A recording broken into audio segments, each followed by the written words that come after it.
Hey, welcome to Blood Prison Shakedown, ladies and gentlemen. Thanks for joining us again.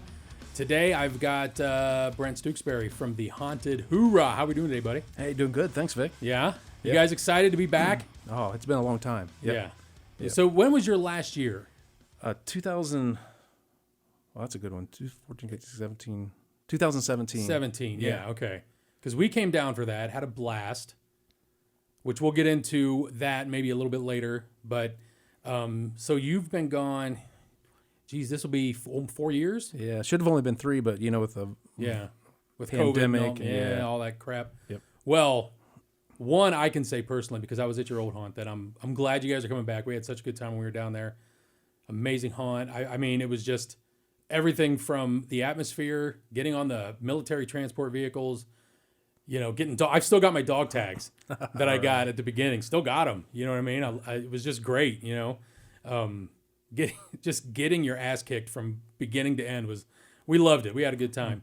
But you guys then had to move to Marion. You went for in Ashley, Ohio, and now you're in Marion, Ohio, correct? Yeah, we're at 311 Rose now in Marion. Okay. So we got a big building this time. Yeah. Well, I would never knew what your building was even the last time.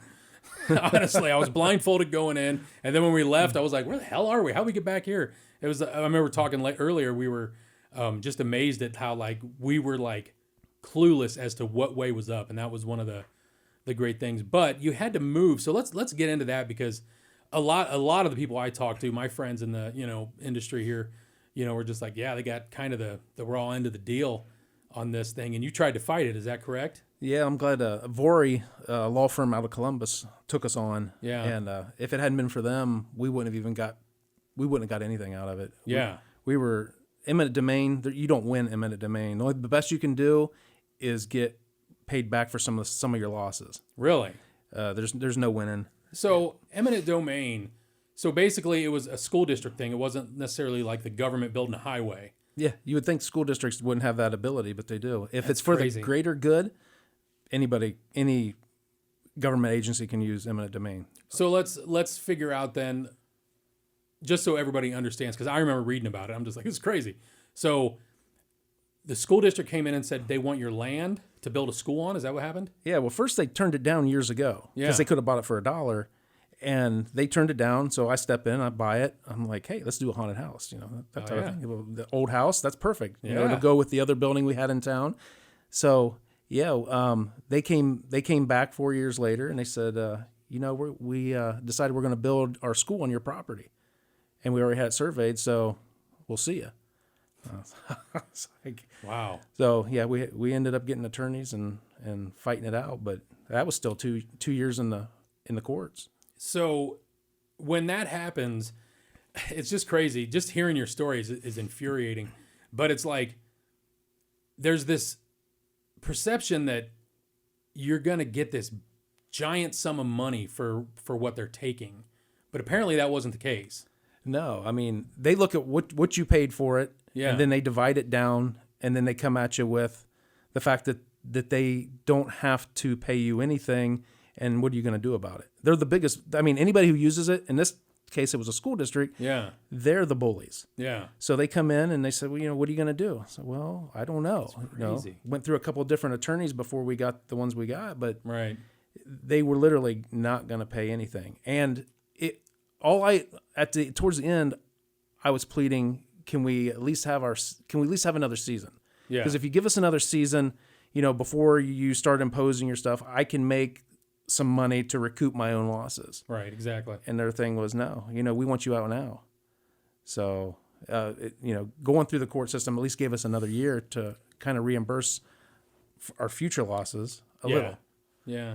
But that's just nuts, man, because it's like, I mean, don't get me wrong. I know we need schools and, your kids got a good place to go, but it's like, if you're just going to come in and claim that and stake a claim on somebody else's property, you'd at least be like, okay, we know we're doing this, so we're going to make sure you're good to go before we do something like that. And that's kind of how we approached it at first, because all they needed was a bus turnaround. Yeah. That's all our property was for them. That's it? That's it. They leveled everything just to turn around buses.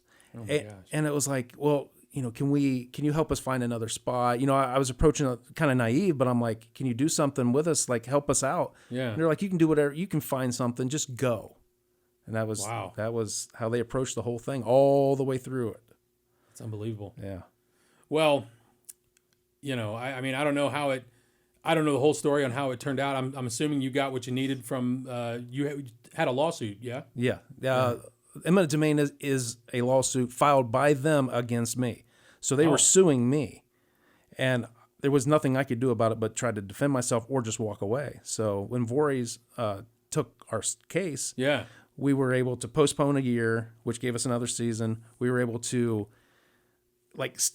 show our losses. Mm-hmm. But even in eminent domain, like if you were a farmer and they took your cornfield, they can take your cornfield and they don't have to pay you for your corn. They can just take it. Well, we were unique because we were tied to our house. Without our property, our property was our haunted house. Right. So we had a unique case that allowed losses at the end of this to at least partially pay us back for everything that was going on. But I mean, we could have had, like you pointed out, 3-4 more years in. We were getting to the top of our game. We had just figured out, in every haunted house, you get into it, you kind of figure out what you're going to do with your haunted house. Right. We had just figured out how we could do some amazing things, and next thing you know, you're out. Yeah, you get definitely hitting your stride for sure. Yeah. Well, as much as it sucks, and you had to go through that, and it's true because I've been run through the ringer here. Since I've come to Mansfield, there's been some things where it's just like every year, me and the guy that runs the place, he's just like, man, there's some every year that's always putting us back or holding us back somehow. So I get what you're saying. Now, we didn't have that happen, obviously, but, I get it. There's always a struggle, it seems like, to get these things off the ground. But, we started good. It puts a haunted house has a bad taste in some people's mouths. They don't understand you're going to run it professionally. You're going to take care of things. You don't want anybody to get caught in a fire. You don't want anybody not to find an exit. You're doing it professionally, but absolutely they kind of go into it as if you're just trying to run something under the radar, but we're in the middle of our sprinkler system issues, but we knew that they were there. So, we want, with our new location, we've got exits, we've got 50-foot walk pathways, before exits. We're trying to hit everything right. I've met with the right people at the beginning of this. Mm-hmm. So I think we're on a good direction.